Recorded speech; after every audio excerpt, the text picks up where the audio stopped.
ನಮಸ್ಕಾರ ರೀ ಎಲ್ಲರಿಗೂ welcome back to Kalavati's kitchen. ಇವತ್ತಿನ ರೆಸಿಪಿ ಏನಪ್ಪಾ ಅಂದ್ರ ಕ್ಯಾರೆಟ್ ಹಲ್ವಾ ನೋಡ್ರಿ. ಕ್ಯಾರೆಟ್ ಹಲ್ವಾ ಯಾರಿಗೆ ಇಷ್ಟ ಆಗೋದಿಲ್ಲ ಹೇಳ್ರಿ. ಸಣ್ಣ ಹುಡುಗರಿಂದ ದೊಡ್ಡವ್ರ ತನಕನು ಎಲ್ಲರೂ ಇಷ್ಟಪಟ್ಟು ತಿನ್ನುವಂತ ಒಂದ್ ಸ್ವೀಟ್ ಅಂದ್ರ ಅದು ಕ್ಯಾರೆಟ್ ಹಲ್ವಾ ರೀ. ಈ ಸೀಸನ್ದಾಗ ಕ್ಯಾರೆಟ್ ಮಾರ್ಕೆಟ್ ಒಳಗೆ ಜಾಸ್ತಿ ಸಿಗೋದ್ರಿಂದ ಕ್ಯಾರೆಟ್ ಹಲ್ವಾನ ಒಂದು ಸಲ ಮನಿಯೊಳಗ ಟ್ರೈ ಮಾಡಿ ನೋಡ್ರಿ. ನಾವಿವತ್ತು ನಿಮ್ಗೆ 1 kg ಅಷ್ಟು ಕ್ಯಾರೆಟ್ ಹಲ್ವಾನ ಮಾಡೋದು ಹೆಂಗ ಅನ್ನೋದನ್ನ ತೋರಿಸ್ಕೊಡತ್ತೀವಿ ನೋಡ್ರಿ.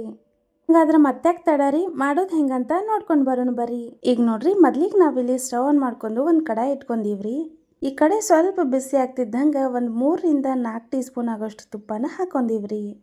ಈಗ ಈ ತುಪ್ಪ ಸ್ವಲ್ಪ ಚಲೋ ತಂಗಿ ಮೆಲ್ಟ್ ಆಗ್ಬೇಕು ನೋಡ್ರಿ. ಈಗ ನೋಡ್ರಿ, ನಾವಿಲ್ಲಿ 1 kg ಕ್ಯಾರೆಟ್ನ ಸ್ವಚ್ಛಂಗೆ ತೊಳೆದು ಮತ್ತು ಹಿಂಗೆ ತುರಿದು ಇಟ್ಕೊಂಡಿವ್ ನೋಡ್ರಿ. ಅದನ್ನ ನಾವೀಗ ತುಪ್ಪಕ್ಕೆ ಹಾಕತ್ತೀವಿ ನೋಡ್ರಿ. ನಾವು ನಿಮಗೆ ಇವತ್ತು 1 kg ಕ್ಯಾರೆಟ್ ಹಲ್ವಾ ಮಾಡೋದು ಹೆಂಗೆ ಅನ್ನೋದನ್ನ ತೋರಿಸ್ಕೊಡತ್ತೀವ್ರಿ. ಈಗ ಈ ಕ್ಯಾರೆಟ್ ಎಲ್ಲಾನು ಸ್ವಲ್ಪ ಚಲೋ ತಂಗಿ ಒಂದು 2 ಸೆಕೆಂಡ್ ತುಪ್ಪದಾಗ ಫ್ರೈ ಆಗ್ಬೇಕು ನೋಡ್ರಿ. ಹಿಂಗೆ ತುಪ್ಪದಾಗ ಸ್ವಲ್ಪ ಫ್ರೈ ಮಾಡ್ಕೊಳ್ಳೋದ್ರಿಂದ ಕ್ಯಾರೆಟ್ ಹಲ್ವಾದಾಗ ತುಪ್ಪದ ಘಮ ಮಸ್ತ್ ಅನ್ಸುತ್ತೆ ನೋಡ್ರಿ. ಮತ್ತು ಅಷ್ಟ ರುಚಿನೂ ಆಗುತ್ತೆ ನೋಡ್ರಿ. ಈಗ ನೀವು ಇಲ್ಲಿ ನೋಡ್ಬೋದ್ರಿ, ತುಪ್ಪದಾಗ ನಾವು ಹಾಕೋಕ್ಕಿಂತ ಮುಂಚೆ ಕ್ಯಾರೆಟ್ ಹೆಂಗಿತ್ತು ಮತ್ತು ಈಗ ಹೆಂಗೆ ಚೇಂಜ್ ಆಗೈತಿ ಅಂತ. ಹಿಂಗೆ ತುಪ್ಪದಾಗ ಫ್ರೈ ಮಾಡೋದ್ರಿಂದ ಕಲರ್ನು ಅಷ್ಟೇ ರೀ ಸ್ವಲ್ಪ ಚಲೋ ಅನ್ಸತ್ತೆ ನೋಡ್ರಿ. ಹಿಂಗೆ ಒಂದು 2ರಿಂದ 3 ನಿಮಿಷ ಅದನ್ನು ಫ್ರೈ ಮಾಡ್ಕೊಂಡ್ಮೇಲೆ ನಾವಿಲ್ಲಿ ಒಂದು ಅರ್ಧ ಲೀಟ್ರಷ್ಟು ಹಾಲು ಹಾಕೊಳತ್ತೀವಿ ನೋಡ್ರಿ. ನಾವಿಲ್ಲಿ 1 kg ಅಷ್ಟು ಕ್ಯಾರೆಟ್ ಹಲ್ವಾ ಮಾಡತ್ತಿರೋದ್ರಿಂದ 500ರಿಂದ 700 ml ಹಾಲು ಬೇಕಾಗ್ತೈತೆ ನೋಡ್ರಿ. ಹಾಗಾಗಿ ಮೊದ್ಲಿಗೆ ನಾವಿಲ್ಲಿ ಅರ್ಧ ಲೀಟ್ರ್ ಅಂದ್ರೆ 500 ml ಅಷ್ಟು ಹಾಲು ಹಾಕೊಂಡಿವ್ರಿ. ಈಗ ಇದನ್ನು ಸ್ವಲ್ಪ ಚಲೋ ತಂಗಿ ಹಿಂಗೆ ಮಿಕ್ಸ್ ಮಾಡ್ಕೋಬೇಕು ನೋಡ್ರಿ. ಈ ಕ್ಯಾರೆಟ್ ಸ್ವಲ್ಪ ಕುದಿಯಾಕ ಇನ್ನೂ ಸ್ವಲ್ಪ ಹಾಲು ಬೇಕು ಅಂತ ಅನಿಸ್ತ್ರಿ. ಹಾಗಾಗಿ 250 ml ಅಷ್ಟು ಹಾಲು ಹಾಕ್ಕೊಂಡೇವು ನೋಡ್ರಿ. 1 kg ಅಷ್ಟು ಕ್ಯಾರೆಟ್ ತೊಗೊಂಡ್ರಿ ಅಂತಂದ್ರೆ ಅದಕ್ಕೆ ಒಂದು 750 ml ಅಷ್ಟು ಹಾಲು ಬೇಕಾಗ್ತದೆ ನೋಡ್ರಿ. ಈಗ ಇದನ್ನು ಒಂದು ಸ್ವಲ್ಪ ಚಲೋ ತಂಗಿ ಮಿಕ್ಸ್ ಮಾಡ್ಕೊಂಡು ಆಗ ಒಂದು ಮುಚ್ಚಳ ಮುಚ್ಚಿ ಒಂದು 10ರಿಂದ 15 ನಿಮಿಷ ಇದನ್ನು ಲೋ ಫ್ಲೇಮ್ ಒಳಗೆ ಬೇಯಿಸ್ಕೋಬೇಕು ನೋಡ್ರಿ. ಲೋ ಫ್ಲೇಮ್ ಒಳಗೆ ಬೇಯಿಸ್ಕೊಳ್ಳೋದ್ರಿಂದ ಕ್ಯಾರೆಟ್ ಎಲ್ಲನೂ ಚಲೋ ತಂಗಿ ಕುದಿತೈತ್ರಿ. ಅಷ್ಟೇ ಅಲ್ರಿ, ಕ್ಯಾರೆಟ್ ಹಲ್ವಾ ಸಾಫ್ಟಾಗಿ ಮತ್ತು ಅಷ್ಟ ಟೇಸ್ಟಿಯಾಗೂ ಇರ್ತೈತೆ ನೋಡ್ರಿ. ಈಗ ನೀವು ಇಲ್ಲಿ ನೋಡ್ಬೋದ್ರಿ, ಒಂದು 10ರಿಂದ 15 ನಿಮಿಷ ಇದನ್ನು ಬೇಯಿಸ್ಕೊಂಡಿವ್ರಿ. ನಾವು ಇದಕ್ಕೆ ಹಾಕಿದಂಥ ಹಾಲೆಲ್ಲನೂ ಕ್ಯಾರೆಟ್ ಜೊತೆಗೆ ಚಲೋ ತಂಗಿ ಹೊಂದ್ಕೊಂಡು ಕ್ಯಾರೆಟ್ ಎಲ್ಲನೂ ಎಷ್ಟು ಚಲೋ ತಂಗಿ ಬಂದೈತಿ ಅಂತ ನೋಡ್ಬೋದ್ರಿ. ಮತ್ತು ನೀವು ಇಲ್ಲಿ ನೋಡ್ಬೋದ್ರಿ, ನಾವು ಹಾಕಿದಂಥ ಹಾಲೆಲ್ಲನೂ ಕ್ಯಾರೆಟ್ ಜೊತೆ ಎಷ್ಟು ಚಲೋ ತಂಗಿ ಹೊಂದ್ಕೊಂಡೈತಿ ಅಂತ. ಕರೆಕ್ಟಾಗಿ ಈ ಹದಕ್ಕನ ಬೇಯಿಸ್ಕೋಬೇಕು ನೋಡ್ರಿ. ಹಿಂಗೆ ನೀವು ಚಮಚದಿಂದ ಮಿಕ್ಸ್ ಮಾಡ್ಕೊಂಡಾಗ ಸ್ವಲ್ಪ ತಳಕ್ಕೆ ಹಾಲು ಇರ್ಬೇಕು ನೋಡ್ರಿ. ಈ ಕ್ಯಾರೆಟ್ ತಳದಾಗ ಡ್ರೈ ಅನಿಸೋ ಅಷ್ಟು ಬೇಯಿಸ್ಕೋಬಾರ್ದು ನೋಡ್ರಿ. ಈಗ ಇದನ್ನು ಹಿಂಗೆ ಚಲೋ ತಂಗಿ ಮಿಕ್ಸ್ ಮಾಡ್ಕೊಂಡ್ಮೇಲೆ ನಾವು ಇದಕ್ಕೆ ಸಕ್ಕರೆ ಹಾಕೊಳತ್ತೀವಿ ನೋಡ್ರಿ. ನಾವಿಲ್ಲಿ 1 ಕಪ್ ಸಕ್ಕರೆ ತೊಗೊಂಡಿವ್ರಿ. ಅಕಸ್ಮಾತ್ ನೀವು ಜಾಸ್ತಿ ಸ್ವೀಟ್ ತಿಂತೀರಿ ಅನ್ನೋದಾದ್ರೆ ಸಕ್ಕರೆ ಪ್ರಮಾಣನ ನೋಡ್ಕೊಂಡು ಹಾಕೋರಿ. ಈಗ ಹಿಂಗೆ ಸಕ್ಕರೆ ಹಾಕೊಂಡ್ಮೇಲೆ ಒಂದ್ಸಲ ಚಲೋ ತಂಗಿ ಮಿಕ್ಸ್ ಮಾಡ್ಕೋರಿ. ಮಿಕ್ಸ್ ಮಾಡ್ಕೊಂಡ್ಮೇಲೆ ಸ್ವಲ್ಪ ಟೇಸ್ಟ್ ಮಾಡಿ ನೋಡ್ರಿ. ಅಕಸ್ಮಾತ್ ನಿಮ್ಗೆ ಸ್ವಲ್ಪ ಸಕ್ಕರೆ ಜಾಸ್ತಿ ಬೇಕು ಅಂತ ಅನಿಸಿದ್ರೆ ಇನ್ನೂ ಸ್ವಲ್ಪ ಸಕ್ಕರೆನ ಹಾಕೋರಿ.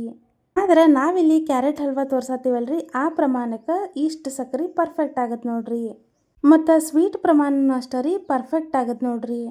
ಈಗ ಈ ಸಕ್ಕರೆ ಎಲ್ಲನೂ ಸ್ವಲ್ಪ ಚಲೋ ತಂಗಿ ಈ ಕ್ಯಾರೆಟ್ ಜೊತೆಗೆ ಹೊಂದ್ಕೋಬೇಕು ನೋಡ್ರಿ. ಹಂಗೆ ಇದನ್ನು ಸ್ವಲ್ಪ ಚಲೋ ತಂಗಿ ಮಿಕ್ಸ್ ಮಾಡ್ಬೇಕ್ರಿ.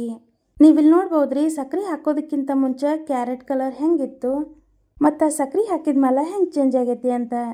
ಈಗ ಇದನ್ನು ಹಿಂಗೆ ಮಿಕ್ಸ್ ಮಾಡ್ಕೊಂಡ್ಮೇಲೆ ಮತ್ತು ಮ್ಯಾಲೆ ಒಂದು ಮುಚ್ಚಳ ಮುಚ್ಚಿ ಒಂದು 5ರಿಂದ 10 ನಿಮಿಷ ಇದನ್ನು ಲೋ ಫ್ಲೇಮ್ ಒಳಗೆ ಬೇಯಿಸ್ಕೋಬೇಕು ನೋಡ್ರಿ.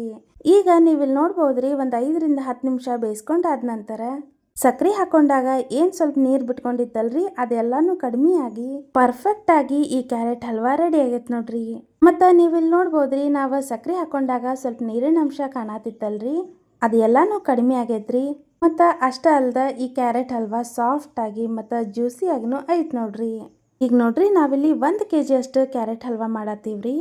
ಹಾಗಾಗಿ ನಾವಿಲ್ಲಿ ಒಂದು 200 ಗ್ರಾಮ್ನಷ್ಟು ಖೋವಾ ಹಾಕೊಳತ್ತೀವಿ ನೋಡ್ರಿ. ಹಿಂಗೆ ಕ್ಯಾರೆಟ್ ಹಲ್ವಾ ಮಾಡುವಾಗ ಸಪ್ಪಗಿರುವಂತಹ ಖೋವಾನ ಹಾಕೋರಿ. ಅಕಸ್ಮಾತ್ ಮನೆ ಒಳಗೆ ಖೋವಾ ಇಲ್ಲ ಅಂತಂದ್ರೆ ಹಾಲಿನ ಪುಡಿ ಆದರೂ ಹಾಕೋಬೋದು ನೋಡ್ರಿ. ಒಂದು 5ರಿಂದ 6 ಟೇಬಲ್ ಸ್ಪೂನ್ ಆಗೋಷ್ಟು ಹಾಲಿನ ಪುಡಿ ಹಾಕೊಂಡ್ರು ಸೇಮ್ ಇದೇ ಟೇಸ್ಟ್ನ ಬರುತ್ತೆ ನೋಡ್ರಿ. ಅಕಸ್ಮಾತ್ ಹಾಲಿನ ಪುಡಿನೂ ಮನೆಯೊಳಗೆ ಇಲ್ಲ ಅಂತಂದ್ರೆ ಮನೆಯೊಳಗೆ ಇರುವಂಥ ಹಾಲನ್ನ ಸ್ವಲ್ಪ ಜಾಸ್ತಿ ಕಾಯಿಸ್ಕೋರಿ. ಹಾಲು ಜಾಸ್ತಿ ಕಾದ ನಂತರ ಸ್ವಲ್ಪ ಗಟ್ಟಿ ಆಗುತ್ತೆ ಅಲ್ರಿ, ಅದನ್ನು ಸ್ವಲ್ಪ ಹಾಕೋರಿ, ನಡಿತೈತ್ರಿ. ಅಕಸ್ಮಾತ್ ಖೋವಾ ಇರಲಿಲ್ಲ ಅಂದರೆ ನಾವು ಹೇಳಿದಂಥ 2 ಸಾಮಗ್ರಿನೂ ಹಾಕೋಬೋದು ನೋಡ್ರಿ. ಈಗ ನೋಡ್ರಿ, ಈ ಖೋವಾ ಎಲ್ಲನೂ ಚಲೋ ತಂಗಿ ಕ್ಯಾರೆಟ್ ಜೊತೆಗೆ ಮಿಕ್ಸ್ ಆಗ್ಬೇಕು ನೋಡ್ರಿ. ಹಾಗಾಗಿ ಒಂದು 2 ನಿಮಿಷದನ್ನ ಕೈ ಬಿಡ್ಲಾರ್ದ ಚಲೋ ತಂಗಿ ಮಿಕ್ಸ್ ಮಾಡ್ಕೋಬೇಕಾಗತ್ತೆ ರೀ. ಡ್ರೈ ಫ್ರೂಟ್ಸ್ ಹಾಕಲಿಲ್ಲ ಅಂದ್ರೆ ಕ್ಯಾರೆಟ್ ಹಲ್ವಾ ಹೆಂಗೆ ಕಂಪ್ಲೀಟ್ ಆಕೈತೆ ಹೇಳ್ರಿ. ಹಾಗಾಗಿ ನಾವಿಲ್ಲಿ ಒಂದು 2ರಿಂದ 3 ಟೇಬಲ್ ಸ್ಪೂನ್ ಆಗುವಷ್ಟು ತುಪ್ಪನ ಕಾಯಿಸ್ಕೊಂಡೀವ್ರಿ. ಅದಕ್ಕೆ ಸ್ವಲ್ಪ ಹಿಂಗೆ ಗೋಡಂಬಿ ಹಾಕಿ ಹುರ್ಕೊಳತ್ತೀವಿ ನೋಡ್ರಿ. ನೀವು ಇವತ್ತನ್ನ ಹುರಿಲಾರ್ದನು ಕ್ಯಾರೆಟ್ ಹಲ್ವಾಕ್ಕೆ ಸೇರಿಸ್ಬೋದ್ರಿ. ಮತ್ತೀಗ ಹಿಂಗೆ ಸ್ವಲ್ಪ ಉದ್ದುದ್ದಕ್ಕೆ ಕಟ್ ಮಾಡ್ಕೊಂಡಂಥ ಬಾದಾಮ್ನು ಹಾಕ್ಕೊಂಡೀವಿ ನೋಡ್ರಿ. ಈಗ ಈ ಬಾದಾಮ್ನು ಅಷ್ಟೇ ರೀ ಒಂದು 2 ಸೆಕೆಂಡ್ ಫ್ರೈ ಆಗ್ಬೇಕು ನೋಡ್ರಿ ತುಪ್ಪದಾಗ. ಈಗ ಇದಕ್ಕೆ ನಾವಿಲ್ಲಿ ಮನುಕ್ ಹಾಕೊಳತ್ತೀವಿ ನೋಡ್ರಿ. ಮನುಕ್ ಅಂದ್ರೆ ಒಣ ದ್ರಾಕ್ಷಿ ರೀ. ಗೋಡಂಬಿ, ಮನುಕ್ ಮತ್ತು ಬಾದಾಮ್ ಎಲ್ಲನೂ ಒಂದು 2 ಸೆಕೆಂಡ್ ಫ್ರೈ ಆದ್ರೆ ಸಾಕು ನೋಡ್ರಿ. ಮತ್ತು ಈ ಕ್ಯಾರೆಟ್ ಹಲ್ವಾಕ್ಕೆ ನಿಮ್ಗೆ ಇಷ್ಟ ಆಗುವಂಥ ಯಾವುದಾದ್ರೂ ಡ್ರೈ ಫ್ರೂಟ್ಸ್ನ ಹಾಕೋಬಹುದ್ರಿ. ನೀವಿಲ್ಲಿ ನೋಡತ್ತಿರಲ್ರಿ ಹಿಂಗೆ ಡ್ರೈ ಫ್ರೂಟ್ಸ್ ಎಲ್ಲನೂ ಚಲೋ ತಂಗಿ ಫ್ರೈ ಮಾಡ್ಕೊಂಡಿವಿ ನೋಡ್ರಿ. ಈಗ ಇದನ್ನೆಲ್ಲನೂ ರೆಡಿ ಮಾಡ್ಕೊಂಡಿರುವಂತಹ ಕ್ಯಾರೆಟ್ ಹಲ್ವಾಕ್ಕೆ ಹಾಕೋಬೇಕು ನೋಡ್ರಿ. ಈ ಕ್ಯಾರೆಟ್ ಹಲ್ವಾ ಮಾಡುವಾಗ ತುಪ್ಪ ಹಾಕೋ ಮುಂದಾಗ ಸ್ವಲ್ಪ ಕೈ ಮುಂದಿರಲ್ರಿ, ಅಂದ್ರೆ ಸ್ವಲ್ಪ ಜಾಸ್ತಿ ತುಪ್ಪ ಹಾಕೋರಿ. ನಾವಿಲ್ಲಿ ಈ ಕ್ಯಾರೆಟ್ ಹಲ್ವಾನ ಕುದಿಸ್ಕೊಳ್ಳುವಾಗೂ ಒಂದು 2 ಟೀ ಸ್ಪೂನ್ ಆಗುವಷ್ಟು ತುಪ್ಪ ಹಾಕೊಂಡಿವ್ರಿ. ಈಗ ಡ್ರೈ ಫ್ರೂಟ್ಸ್ ಎಲ್ಲಾನು ಕ್ಯಾರೆಟ್ ಹಲ್ವಾ ಜೊತೆಗೆ ಚಲೋ ತಂಗಿ ಹೊಂದ್ಕೋಬೇಕು ನೋಡ್ರಿ. ಹಂಗೆ ಮಿಕ್ಸ್ ಮಾಡ್ಕೋಬೇಕ್ರಿ. ಈ ಕ್ಯಾರೆಟ್ ಹಲ್ವಾ ಮಾಡೋ ಮುಂದಾಗ ಸ್ವಲ್ಪ ಜಾಸ್ತಿನ ಡ್ರೈ ಫ್ರೂಟ್ಸ್ ಹಾಕೋರಿ. ಆಗ ಟೇಸ್ಟ್ ಮಸ್ತ್ ಅಂದ್ರೆ ಮಸ್ತ್ ಅನ್ಸುತ್ತೆ ನೋಡ್ರಿ. ನೀವೀಗ ಇಲ್ಲಿ ನೋಡ್ಬೋದ್ರಿ ಈ ಕ್ಯಾರೆಟ್ ಹಲ್ವಾ ಎಷ್ಟು ಸಾಫ್ಟ್ ಆಗಿ ಮತ್ತು ಜ್ಯೂಸಿಯಾಗಿ ರೆಡಿ ಆಗೈತಿ ಅಂತ. ನೋಡಿದ್ರಲ್ರಿ 1 kg ಕ್ಯಾರೆಟ್ ಹಲ್ವಾ ಮಾಡೋದು ಎಷ್ಟು ಈಸಿ ಆಗಿತ್ತು ಅಂತ. ಈ ರೆಸಿಪಿ ನಿಮ್ಗೆಲ್ಲರಿಗೂ ಇಷ್ಟ ಆಗೈತಿ ಅಂತ ಅನ್ಕೋತೀವ್ರಿ. ರೆಸಿಪಿ ಇಷ್ಟ ಆಗಿದ್ರೆ ನಮ್ಮ ಯೂಟ್ಯೂಬ್ ಚಾನಲ್ನ ಸಬ್ಸ್ಕ್ರೈಬ್ ಮಾಡ್ಕೋರಿ. ಹಿಂಗೆ ಇದನ್ನ ಚಲೋ ತಂಗಿ ಮಿಕ್ಸ್ ಮಾಡ್ಕೊಂಡ್ಮೇಲೆ ಇನ್ನೇನು ನಾವು ಗ್ಯಾಸ್ನ ಬಂದ್ ಮಾಡ್ಕೋತೀವಿ ಅಂದಾಗ ಸ್ವಲ್ಪ ಏಲಕ್ಕಿ ಪುಡಿ ಮತ್ತು 1 ಟೀ ಸ್ಪೂನ್ ಅಷ್ಟು ತುಪ್ಪನ ಹಾಕೋಬೇಕು ನೋಡ್ರಿ. ರೆಡಿ ನೋಡ್ರಿ ಬಿಸಿ ಬಿಸಿ ಆಗಿರುವಂತಹ ಕ್ಯಾರೆಟ್ ಹಲ್ವಾ. ಈ ಒಂದು ರೆಸಿಪಿ ನೋಡಿದ್ದಕ್ಕೆ ಧನ್ಯವಾದಗಳ್ರಿ.